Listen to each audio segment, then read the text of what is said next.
सभी साथियों को अस्सलाम वालेकुम।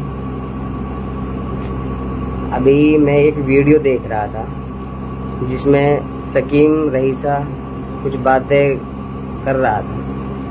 6-7 मिनट की वीडियो थी। उसमें वो अहम बात ये कहता है कि एक नेता ने विधानसभा में भाषण दिया था कि प्याज से फोड़ देंगे। भाई कितनों की प्याज फोड़ दी तुमने 2-3 मुस्लिमों को और मरवा दिया। मैं उस सकीम रईसा से पूछना चाहता हूँ कि 2014 में जब आपका पिताजी रईसा इंडिपेंडेंट चुनाव जीते थे, उसके बाद में वो बीजेपी में शामिल हो गया। सत्ता का मजा चाखा उसने, 5 साल सत्ता में रहा। उसी के कार्यकाल में साहिब की हत्या हो जाती है। वो भी ये सेम मामला था जो फरीदाबाद वाला मामला था। साहिब को भी पुलिस वालों ने मारा था, गोली मारी थी उसको। तो मैं सकीम से पूछना चाहता हूँ, उस समय इतना मामला बिगड़ गया था कि पूरी मेवात एक हो गई थी। पंचायत भी उसी के विधानसभा में पुनहाना अनाज मंडी के अंदर पंचायत हुई। सभी नेता वहां पहुंचे, पार्टी को अलग रख के कौमियत के नाते वहां सभी नेता पहुंचे। और तेरा पिताजी रईसा जो सरकार का नुमाइंदा था, सरकार का एमएलए था, सत्ता में रहते हुए जो सब कुछ कर सकता था, वो उस पंचायत में 1 मिनट भी नहीं पहुंचा। भाई मैं आपसे पूछना चाहता हूँ, क्यों नहीं पहुंचा? क्या वो हमारा भाई नहीं था? साहिब हमारा भाई नहीं था?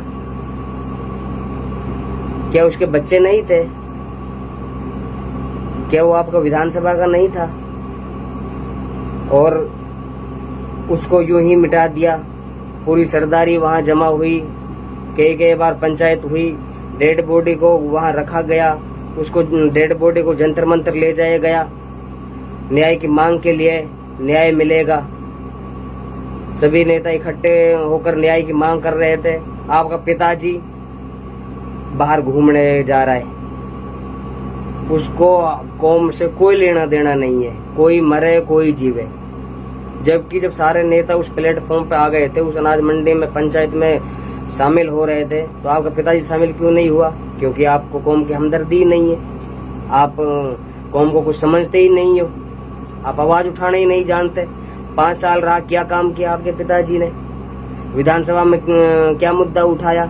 कोई मुद्दा उठाया विकास के मामले में मेवात के लिए? कुछ नहीं। 5 साल यूं ही बीत गए, अपना घर बनाया और कुछ नहीं बनाया। उसके बाद में एनआरसी एनपीआर आता है, उसमें आपका पिताजी नहीं बोला, आप नहीं बोले। उस प्रोटेस्ट में घासेड़ा में बहुत जबरदस्त प्रोटेस्ट हुआ था, पूरी मेवात उस प्रोटेस्ट में शामिल थी, आप लोग नहीं गए। उसके बाद में किसान आंदोलन आता है। किसान आंदोलन में आपने ना सोशल मीडिया के माध्यम से, ना जमीनी स्तर पे आपने आवाज नहीं उठाई। उसके बाद में एक जुनैद की ट्रेन में हत्या कर दी जाती है, उस पे एक लफ्ज तक नहीं निकला आप लोगों का। और नासिर जुनैद जो घाटी में का राजस्थान से बिलोंग करते थे, उनको मार दिया हिसार ले जाकर। उनके लिए आप पे एक बात तक नहीं निकली मुंह से। आप कैसे बात निकलना तो दूर, पीड़ित परिवार के दुख में शामिल तक नहीं हो पाए आप लोग। पीड़ित परिवार से मिलने नहीं पहुंचे, घाटी में का नहीं पहुंचे आप लोग। भाई आपको ये कैसे हमदर्दी है कौम से? और आप कह रहे हो कि भाई हमारे एक भाई शेकुल, जिसको फरीदाबाद सीआईए पुलिस द्वारा मार दिया गया, और मैं फरीदाबाद जा रहा था तो मैं वहां पहुंचा, फिर मैंने वहां देखा। अरे भाई कल क्यों नहीं गया फरीदाबाद? आप क्यों शामिल नहीं हुए वहां धरना प्रदर्शन में? कहाँ थे आपके पिताजी? कहाँ थे आप? क्यों नहीं बोले? आप सोशल मीडिया पे भी नहीं लिख सकते थे, क्योंकि आपके अंदर कौम का कोई जज्बा ही नहीं है। क्यों लिखोगे भाई, क्यों बोलोगे?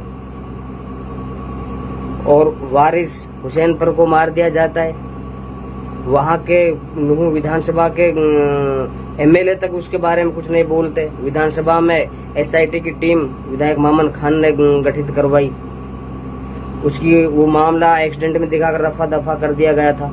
विधायक मामन जी ने उसको उस फाइल को दोबारा उखड़वाया, वो मामला फिर ताजा किया।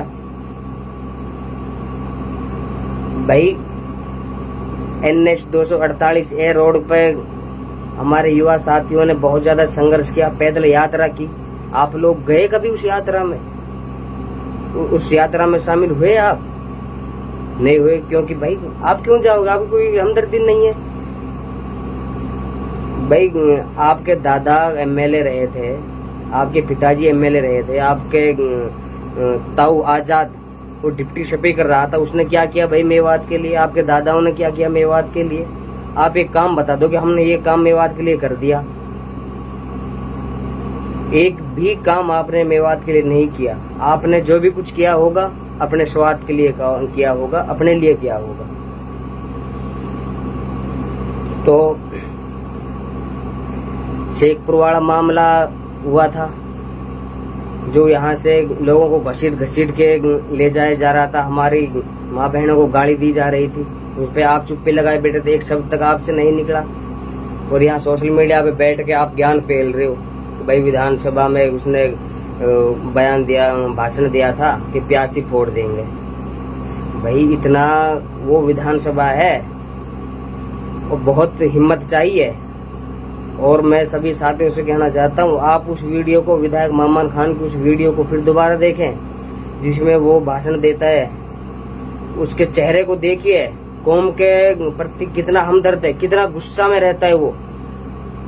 बहुत ज्यादा लगाव है उसको, क्योंकि उसको विधानसभा में भेजा है हम लोगों ने, आप लोगों ने 37,000 वोटों से उसको विधायक बना के भेजा है।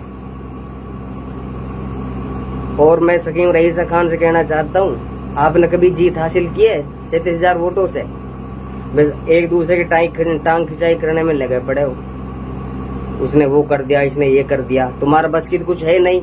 अगर कोई विधायक ऐसा बनता है जो कौम की आवाज उठाता है, मेवात में विकास करवाता है, कुछ काम लेकर आता है, हमारी आवाज को विधानसभा में बुलंद तरीके से उठाता है, मुख्यमंत्री के आंखों में आंख डाल के उठाता है, कभी उठाइए आप लोगों ने? बोले हो आप तो यहाँ एक छोटी सी पंचायत में नहीं बोल सकते, वो तो विधानसभा में बोल रहा है। भाई जहाँ सारे सीएम, डिप्टी सीएम, एमएलए, मंत्री सब रहते हैं, जिसको पूरा देश देखता है, लाइव चलता रहता है, वो तो वहां आवाज उठा रहा है। आप तो घर में भी नहीं बोल सकते कौम के प्रति। क्या हमदर्दी है आपको भाई कौम से? भाई ऐसा ही आपका ताऊ है, उसने कुछ नहीं किया मेवात के लिए। डिप्टी स्पीकर रहा था, डिप्टी स्पीकर बहुत बड़ी पावर है, कुछ नहीं किया। यूं ही लोगों को बौखलाते रहे, यूज करते रहे, कुछ नहीं किया मेवात के लिए। असली तो ये मेवात तुम लोगों ने पीछे रखी है भाई। अगर आप कुछ अच्छे स्कूल कॉलेज यहाँ लाते, लोगों को एजुकेशन की तरफ ले जाते, तो कुछ होता, लोग समझते हमारे। ये तो अब जाके लोग जागरूक हो रहे। तुम तो किसी के मिट्टी में भी नहीं आते, तुमको मजबूर ही मामन खान इंजीनियर साहब जो हमारे विधानसभा पूर्व झिरका से एमएलए, उसने किया है। ये तो भाई घर बैठे चौधर चलाते थे, ये तो किसी का फोन तक नहीं उठाते ये लोग तो। और एक अकेला मामन खान इंजीनियर जो एमएलए है, ये जितने भी नेता हैं सारे, सभी की लड़ाई उस अकेले मामन खान जी से है। क्योंकि वो क्यों है लड़ाई, क्यों हजम नहीं हो रहा आप लोगों के? क्योंकि भाई वो मेवात के विकास की आवाज उठा रहा है, मेवात के हित की आवाज उठा रहा है, वो कौम के हित की आवाज उठा रहा है, कौम का हमदर्द है। वो जानता है कौम का पे जब कोई आफत मुसीबत आती है तो कितना दर्द होता है, वो समझता है। वो ग्राउंड रिपोर्ट से उठ के चला है। आप लोगों को तो विरासत में मिली है, आप लोगों को क्या पता। एक गरीब आदमी के जो मार दिया जाता है उसकी मौत का दुख आपको क्या पता? आप क्यों जानते हो भाई? आपने तो राज किया है, लोगों को चूतिया बनाया है। तो मैं ज्यादा बात ना कहते हुए बस यही कहना चाहता हूँ, सकीम भाई पहले अपने घरवान में झांक कर देखो कि आपके अंदर कितनी कमी है, फिर दूसरों पे उंगली उठाना। और रही बात वो प्यासी फोड़ने की, मैं आपको बता दूं, वो प्यासी किसी की फूटे या ना फूटे, लेकिन आप लोगों की जो जरूर प्यासी फोड़ दिया विधायक मामन खान इंजीनियर साहब ने। क्योंकि आप बताओ कभी फिरोजपुर झिरगांव विधानसभा से एमएलए नहीं बन सकता, आपकी जरूर प्याज फोड़ दिए।